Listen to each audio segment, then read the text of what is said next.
ஓம் சாந்தி.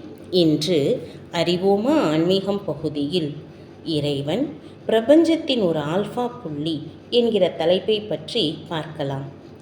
அவர் பிரபஞ்சத்தில் மிகவும் சக்தி வாய்ந்த ஆன்மீக ஆற்றல் ஆவார்.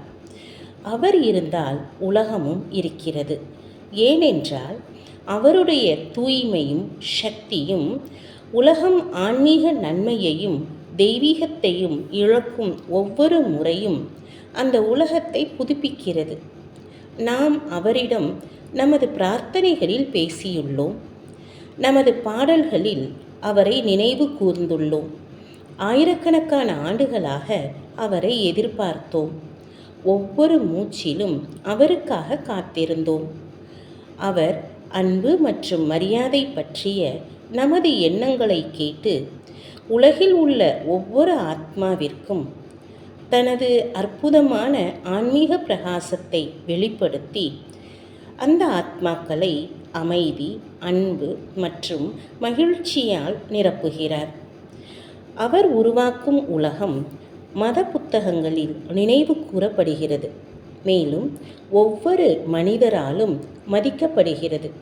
இது உலகளவில் சொர்க்கம், பஹிஷத், அல்லாவின் தோட்டம், ஏதேன் தோட்டம் என்று வெவ்வேறு பெயர்களால் அழைக்கப்படுகிறது.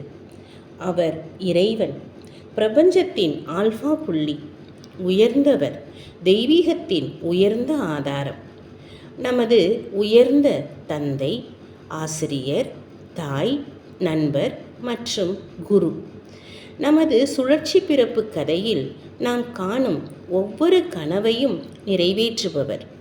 இந்த ஆன்மீக ஆல்ஃபா புள்ளியை நாம் எவ்வளவு அதிகமாக நேசிக்கிறோமோ, மதிக்கிறோமோ, அது எப்போதும் அவருக்கு தகுதியானதை விட குறைவாகவே இருக்கும்.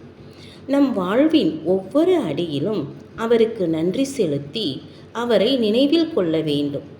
இது அவரை நமது இதயத்தில் கொண்டு வந்து முழுமையாக நம்மை தூய்மைப்படுத்துவது ஆகும். அவர் நம்மிடமிருந்து விரும்புவது இதைத்தான். அவர் நமக்காக செய்த ஒவ்வொரு அழகான காரியத்திற்கும் ஈடாக நாம் அவருக்கு கொடுக்கக்கூடிய ஒரே விஷயமும் இதுதான். ஓம் சாந்தி.